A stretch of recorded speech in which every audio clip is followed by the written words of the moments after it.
Assalamualaikum warahmatullahi wabarakatuh. Sahabat Siliwangi 1922, jumpa lagi bersama saya Cepi Faridi Hikmat dalam topik andai terjadi perang bintang dalam Pilpres tahun 2024. Sahabat Siliwangi 1922, mantan Kepala Badan Intelijen Strategis Soleman Fonto pernah mengungkapkan, karena masyarakat kita ini menginginkan kepemimpinan dari TNI, karena masyarakat kita ini dibesarkan oleh sebuah pertempuran.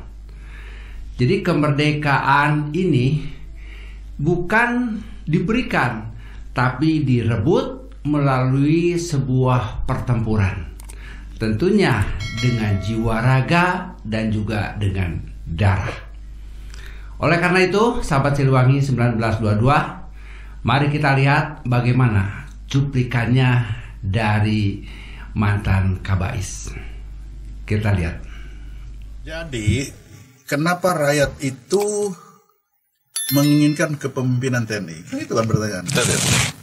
Karena masyarakat kita ini dibesarkan oleh pertempuran. Yes. Bahwa kemerdekaan kita ini bukan diberikan, tapi direbut dengan jiwa dan darah. Bertempur. Nah, kalau pertempuran, itulah yang diharapkan masyarakat sekarang. Mana pemimpin pertempuran? Mana tuh, Pak? Belum ada kan pertempuran. Itulah makanya kerinduan itu. Kerinduan. Kenapa? Budaya kita masih seperti itu. Kita belum 100 tahun kok. Iya. Belum 100 tahun itu.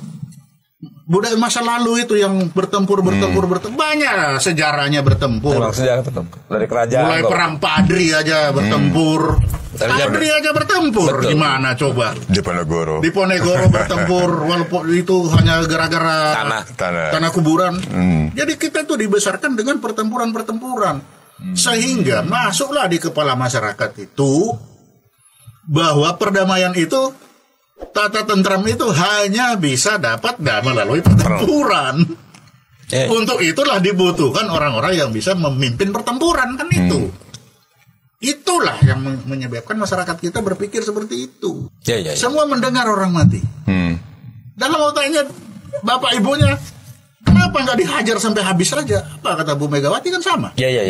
Gemes. Kan gemes.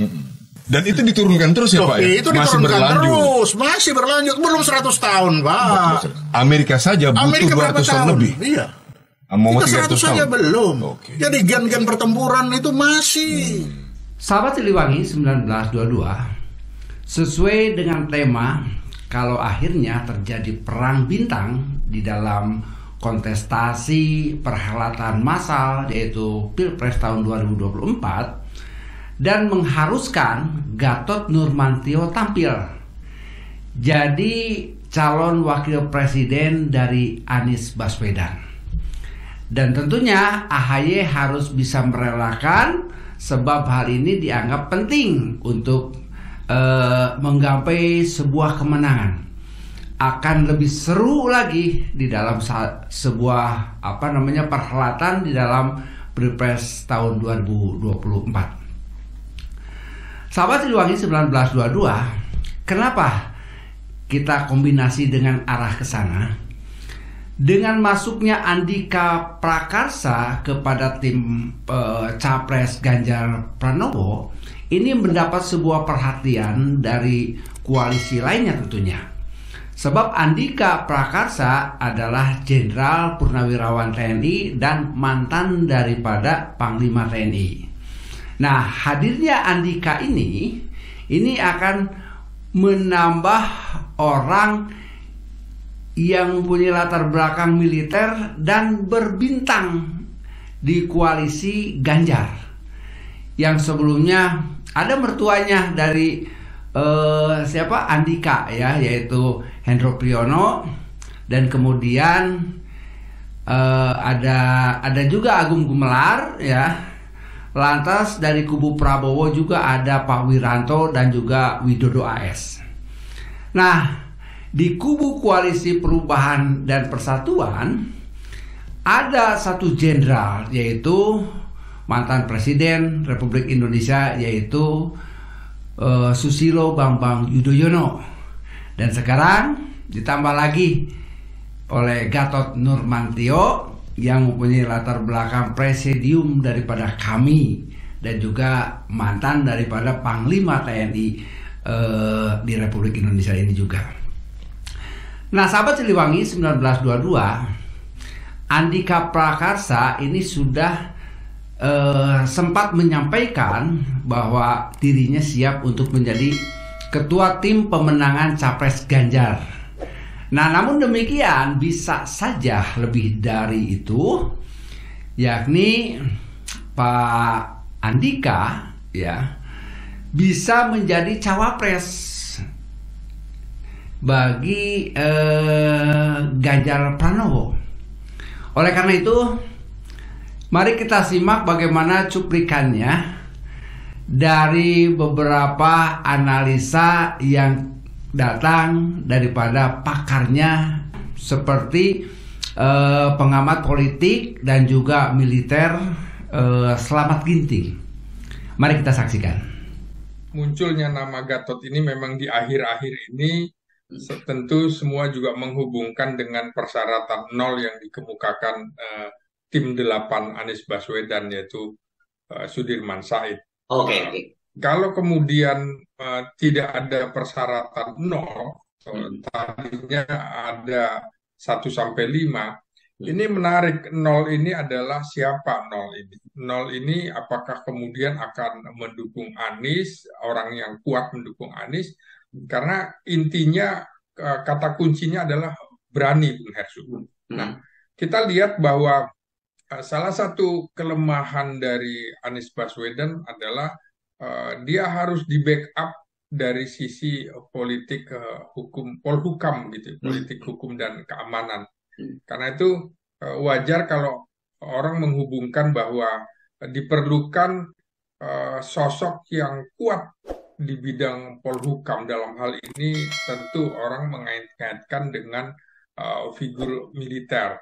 Ya, figur militer ini kan terakhir muncul di tahun 2009 sampai 2014 ketika SBY dari 2004 sampai 2014 selama 10 tahun merepresentasikan figur dengan background militer.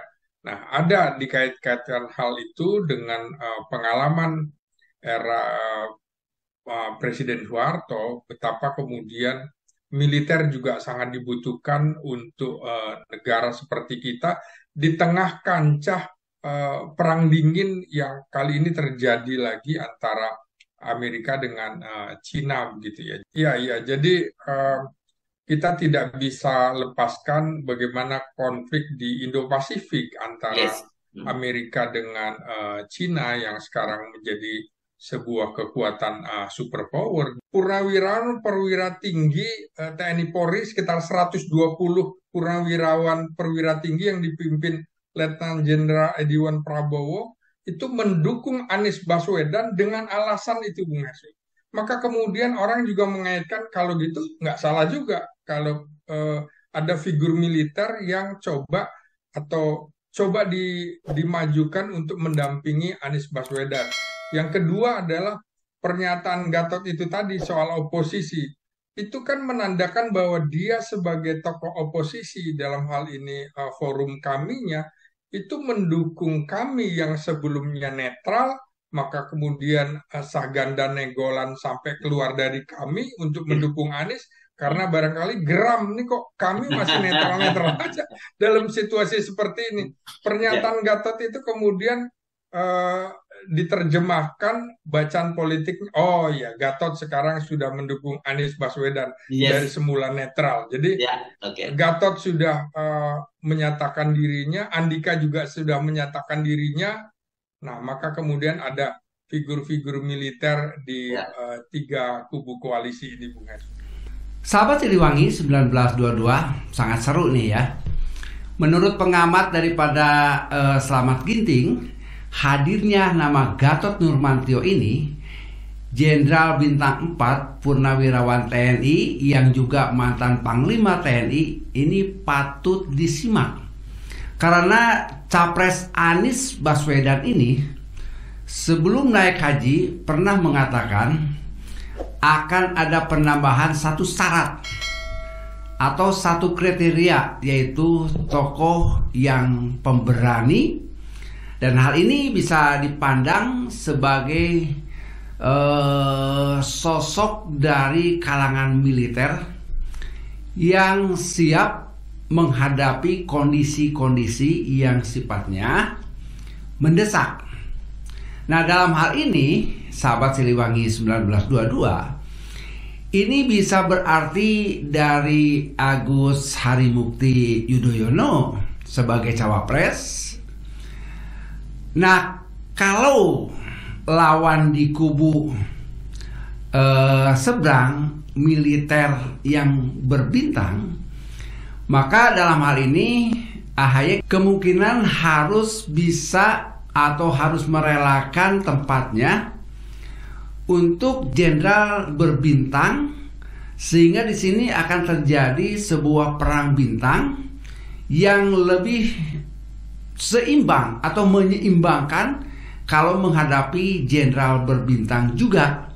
Nah, oleh karena itu Anies Baswedan ada Jenderal Gatot Nurmantio, Ganjar ada Jenderal Andika, dan satu lagi tentunya dengan Jenderal Prabowo. Nah, sahabat Siliwangi 1922, ini sangat seru sekali kalau bisa terjadi dan bisa menjadikan siapa nanti yang akan menjadi sosok dari perang bintang ini. Oleh karena itu, bagaimana nih pendapat Anda semua, sahabat Siliwangi 1922? Silakan tulis komentarnya di dalam kolom komen di dalam liputan ini. Nah, kenapa? Semoga ini bisa bermanfaat untuk kita semua dalam memikirkan dan merenungkan serta dapat menghadirkan sosok tokoh nasional yang pantas untuk memimpin bangsa yang sebesar ini. Saya Cepi Paridi Hikmat mengucapkan banyak terima kasih. Sekian, Assalamualaikum warahmatullahi wabarakatuh. Siliwangi Jiwa Raga.